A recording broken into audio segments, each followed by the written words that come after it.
Hello friends, उम्मीद है कि आपको ये स्टोरी पसंद आ रही है। अगर इस चैप्टर का रिस्पॉन्स अच्छा हुआ तो कल एपिसोड देने की कोशिश करूंगी। अब आप लोग कमेंट में बताइए कितने देर का चैप्टर चाहिए। So let's start.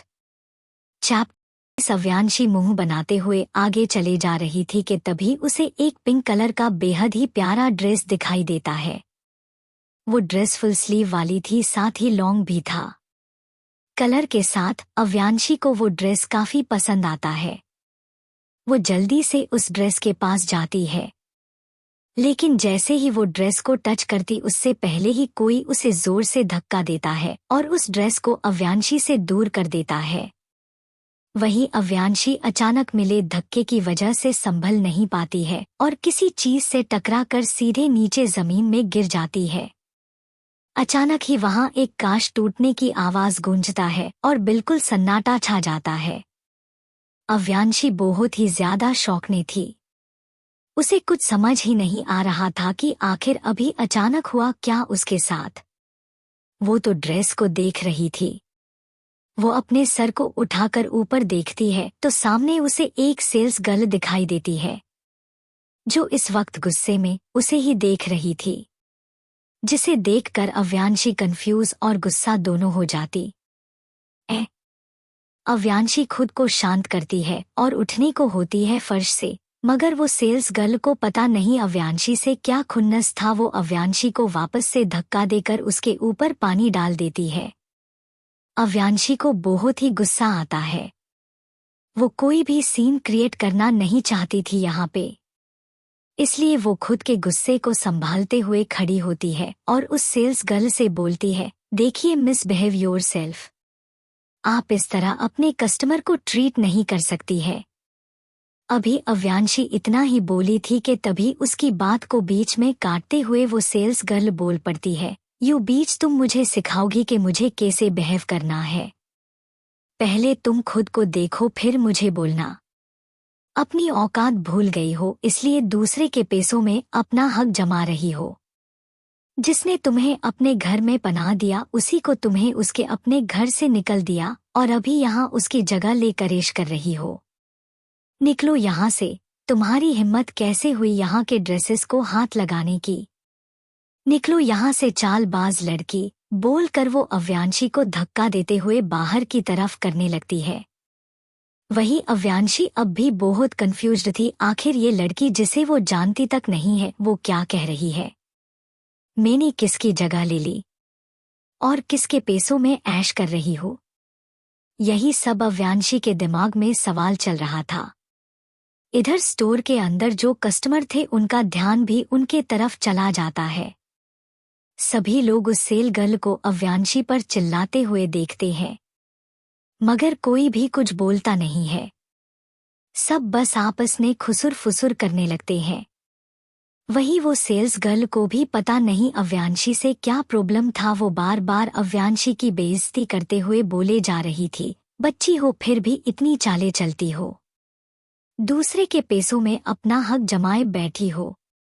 निकलो इस स्टोर से बाहर। मैं तुम्हें यहाँ से कुछ भी खरीदने नहीं दूंगी। तुम जैसी लड़कियों की एंट्री यहाँ नहीं है। बोलकर वो सेल्स गर्ल अव्यांशी को धक्का देती है और स्टोर से बाहर निकालने को होती है, लेकिन तभी एक जोरदार थप्पड़ की आवाज वहां पे गूंजती है, जिससे वहां पे शांति छा जाती है। सभी लोग बस शांत होकर अपने सामने देख रहे थे। इस वक्त वो सेल्स गर्ल जमीन में पड़ी हुई थी। उसका एक हाथ उसके अपने चेहरे पे था और सर एक साइड झुका हुआ था। वो सेल गर्ल इस वक्त शॉक में थी। तो वही अव्यांशी गुस्से में बस उस सेल गर्ल को देखे जा रही थी। वो कब से उस सेल गर्ल की बदतमीजी बर्दाश्त किए जा रही थी, मगर वो सेल गर्ल अपनी हरकतों से बाज आने का नाम ही नहीं ले रही थी। कब से उसके बारे में उल्टा फूलता बोलते हुए उसकी बेइज्जती कर उसे बार बार धक्का दे रही थी, जो अव्यांशी से बर्दाश्त नहीं हो रहा था। बार बार धक्का देने की वजह से अव्यांशी का गुस्सा बहुत ही ज्यादा बढ़ जाता है और गुस्से में वो आव देखती है ना ताव सीधे उस सेल्स गर्ल के पास जाकर उसे जोर से धक्का देते हुए एक जोरदार थप्पड़ उस सेल गर्ल के गालों में जड़ देती है। जिससे वो सेल गर्ल संभल नहीं पाती है और नीचे फर्श पे गिर जाती है। थप्पड़ काफी जोर का था, इस वजह से उस लड़की का सर एक साइड झुक जाता है और हाथ अपने आप ही गाल पर चला जाता है। वो सेल्स गर्ल अभी सदमे में ही थी कि तभी अव्यांशी, जिसका गुस्सा अभी तक शांत नहीं हुआ था, वो रुकती नहीं है, गुस्से में ही आगे आकर उस सेल्स गर्ल के बालों को मजबूती से पकड़ लेती है और फिर उस लड़की के बालों को खींचते हुए बोलती है, कब से सुने जा रही हूँ तेरी बकवास बारे। मैं बोल नहीं रही हूँ, इसका ये मतलब नहीं कि तू कुछ भी करेगी।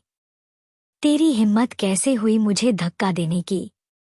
कब से तेरी बदतमीजी को बर्दाश्त कर रही हो, लेकिन तू है कि अपने बदतमीजी से बाज ही नहीं आ रही है। मैं कुछ भी करूं, किसी के भी पैसे उड़ाऊं, तू होती कौन है मुझे बोलने वाली? हाँ बोल, तू आखिर है कौन जो मुझे रोकेगी खरीदने से? खुद को मालकिन समझती है क्या इस स्टोर की, जो कब से हुक्म चलाए जा रही है? पहले तू खुद अपनी औकात देख। सेल्स गर्ल है न, तो वही रहकर अपना काम कर। ज्यादा ओवरस्मार्ट बनने की जरूरत नहीं है, समझी? बोलकर अव्यांशी गुस्से में बहुत ही जोर से उस लड़की के बालों को खींचते हुए झटक देती है, जिससे वो सेल गर्ल संभल नहीं पाती है और उसका सर जमीन में लग जाता है, जिस पर वो लड़की बौखला जाती है और गुस्से से चिल्लाते हुए अव्यांशी को बोलती है, यू बीच, एक एडोप्टेड होने के बाद भी तुझमें इतनी हिम्मत आई कहाँ से? मैं तुझे छोड़ूंगी नहीं। बोलकर वो लड़की उठती है और अव्यांशी की तरफ बढ़ती है उसे मारने के लिए, लेकिन उससे पहले ही वो लड़की फिसलकर वापस से गिर जाती है, जिसे देखकर वहां खड़े सभी लोगों को हंसी आ जाता है। खुद पर सभी को हंसता देखकर वो सेल्स गर्ल को बहुत ही ज्यादा गुस्सा आता है और साथ ही बहुत शर्मिंदगी महसूस होता है। वही उस लड़की को गिरता देखकर अव्यांशी के चेहरे पर भी एक डेविल स्माइल आ जाता है, मगर अब भी वो गुस्से में थी, क्योंकि उस सेल गर्ल ने उस पर पानी डाला था जिससे उसके कपड़े गीले हो चुके थे। इसका हिसाब अभी तो बाकी था।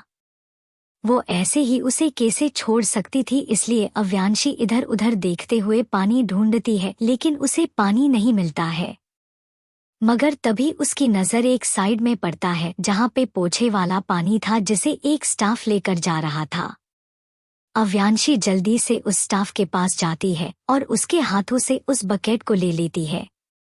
फिर उस सेल गर्ल के पास जाकर उसे धक्का देकर वापस से जमीन में गिराती है। मेरे ऊपर पानी डाला था ना अभी, रुक मैं तुझे बताती हूँ। ये बोलकर अव्यांशी सारा गंदा पानी उस लड़की के ऊपर डाल देती है, जिससे उस सेल गर्ल के साथ साथ आसपास के लोग भी सदमे में चले जाते हैं। वही कोई सबसे ज्यादा सदमे में कोई था तो वो स्टाफ था जिसने अभी पोछा लगाया था, लेकिन अव्यांशी ने वापस से सब खराब कर दिया था।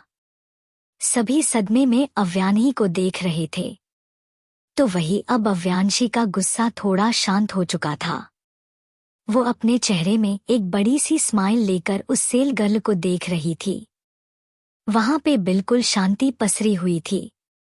तभी वहां की शांति तोड़ते हुए एक शख्स आता है और वहां के माहौल को देखकर गुस्से से बोलता है, क्या हो रहा है यहाँ पर? और ये सब किसने किया? बोलकर वो आदमी सभी को गुस्से से देखने लगता है। कौन है वो शख्स?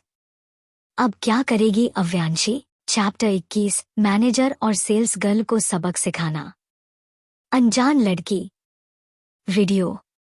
मेरे ऊपर पानी डाला था ना अभी, रुक मैं तुझे बताती हूँ। ये बोलकर अव्यांशी सारा गंदा पानी उस लड़की के ऊपर डाल देती है, जिससे उस सेल गर्ल के साथ साथ आसपास के लोग भी सदमे में चले जाते हैं।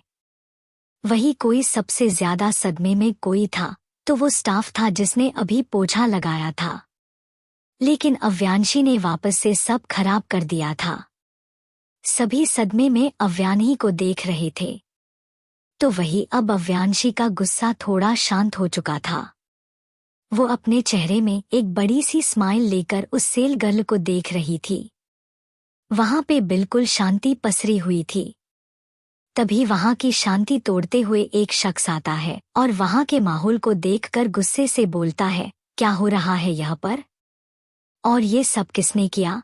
बोलकर वो आदमी सभी को गुस्से से देखने लगता है। वही उस आदमी को देखकर उस सेल गर्ल के आंखों में चमक आ जाता है। वो बड़े ही मासूम बनते हुए अपने आंखों में आंसू लाकर बोलती है, हिमेश सर, अच्छा हुआ आप आ गए। ये सब इस लड़की की गलती है। इस बिगडेल लड़की के पास खरीदने के पैसे नहीं है, इसलिए ये लड़की ने यहाँ पे तमाशा खड़ा किया है। मैंने बस इसे शांति से जाने को कहा क्योंकि बाकी कस्टमर को प्रबल हो रहा था, लेकिन इस लड़की ने तो मेरे साथ ही बदतमीजी करने लगी। बोलकर वो रोते हुए बड़े ही मासूम होने की एक्टिंग करने लगती है। सेल गर्ल की बात सुनकर वो आदमी जिसका नाम हिमेश था उसे गुस्सा आता है क्योंकि पूरा स्टोर तहस नहस हो चुका था। महंगे वास भी टूटे हुए थे, जिसे देखकर उस स्टोर मैनेजर हिमेश को अव्यांशी पर गुस्सा आ रहा था। इसलिए वो गुस्से से बोलता है, मिस आप अभी मेरी स्टाफ से माफी मांगिए और जो भी नुकसान हुआ है स्टोर में उसकी भरपाई कीजिए अभी, वरना हमें पुलिस को बुलाना पड़ेगा। मैनेजर की बात सुनकर वो सेल गर्ल जिसका नाम शीना था वो बहुत ही खुश हो जाती है और अव्यांशी के माफी मांगने का वेट करने लगती है। मगर उसके उलट अव्यांशी बड़े ही एटीट्यूड से बोलती है, माफी माय फूट, ना मैं माफी मांगूंगी और ना ही कोई भरपाई करूंगी। जिसने उस वास को तोड़ा है पैसे भी उसी से लो। यहाँ पे जो भी तमाशा हुआ है न सब तुम्हारी गर्लफ्रेंड ने किया है और अब मुझ पर इल्जाम लगा रही है। माफी तो इस लड़की को मुझसे मांगनी होगी, नहीं तो पुलिस को तुम क्या में ही बुलाओगी। वैसे भी सबूत के तौर पर स्टोर में सीसीटीवी लगा ही है, इसलिए अब जल्दी से मुझसे माफी मांगो वरना तुम्हें तुम्हारा ये बॉयफ्रेंड भी बचा नहीं पाएगा। बोलकर वो शीना को घूरती है।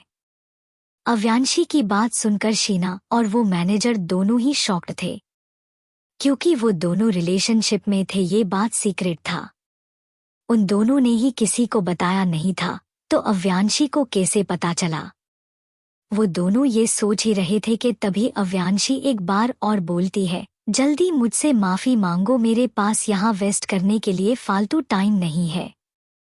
तुम क्या चाहते हो मैनेजर, तुम्हारी बीवी को बता दूं तुम्हारी इस गर्लफ्रेंड के बारे में? बोलकर अव्यांशी एक डेविल स्माइल करती है और दोनों को देखने लगती है। अव्यांशी की बात सुनकर वो मैनेजर बहुत ही डर जाता है। अगर उसकी बीवी को पता चलेगा कि उसकी बाहर गर्लफ्रेंड है तो वो उसे छोड़ेगी नहीं। वो मैनेजर काफी डर जाता है और अव्यांशी की तरफ देखकर उससे बोलता है, मैडम आप प्लीज शांत हो जाइए। गलती शीना की है तो शीना ही आपसे माफी मांगेगी, प्लीज किसी को कुछ मत बताइए। इतना बोलकर वो मैनेजर शीना को देखता है और माफी मांगने का इशारा करता है, लेकिन शीना माफी नहीं मांगती है। वो गुस्से में थी, जिसे देखकर मैनेजर उससे थोड़ा गुस्से में बोलता है, शीना जल्दी से मैडम से माफी मांगो वरना फिर मैं पुलिस को बुला दूंगा क्योंकि यहाँ गलती तुम्हारी है। मैनेजर की बात सुनकर शीना को अव्यांशी पर और भी ज्यादा गुस्सा आ रहा था। वो बस अव्यांशी को सबक सिखाना चाहती थी मगर सब उल्टा हो गया। उसे जेल नहीं जाना था, इसलिए वो धीरे से बोलती है, आई एम सॉरी। जिस पर अव्यांशी कुछ भी नहीं बोलती है, बस घूर घूर कर शीना को देख रही थी। अव्यांशी को एकदम चुप देखकर मैनेजर काफी परेशान हो जाता है और चापलूसी करते हुए बोलता है, मैडम हमारे रुडनेस की वजह से प्लीज हमें माफ कर दीजिए, अगली बार ऐसा नहीं होगा, प्लीज हमें माफ कर दीजिए। आप मुआवजे की तौर पर आज ड्रेसेस फ्री में ले सकती है। उस मैनेजर की बात सुनकर अवंता के आंखों में चमक आ जाता है। अब फ्री की चीज किसे पसंद नहीं आएगी। अव्यांशी खुद को नॉर्मल दिखाते हैं बोलती है, ठीक है मैं तुम्हारी माफी एक्सेप्ट करती हूँ मगर अपनी गर्लफ्रेंड को बोलो जोर से बोलकर माफी मांगे।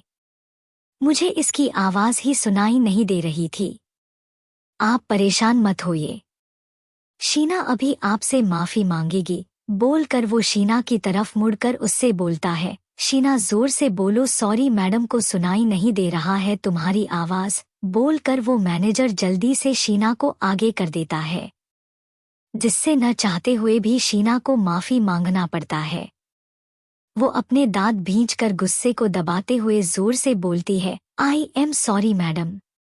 शीना को ऐसे देखकर अव्यांशी के चेहरे पर सेटिस्फैक्शन वाली स्माइल थी।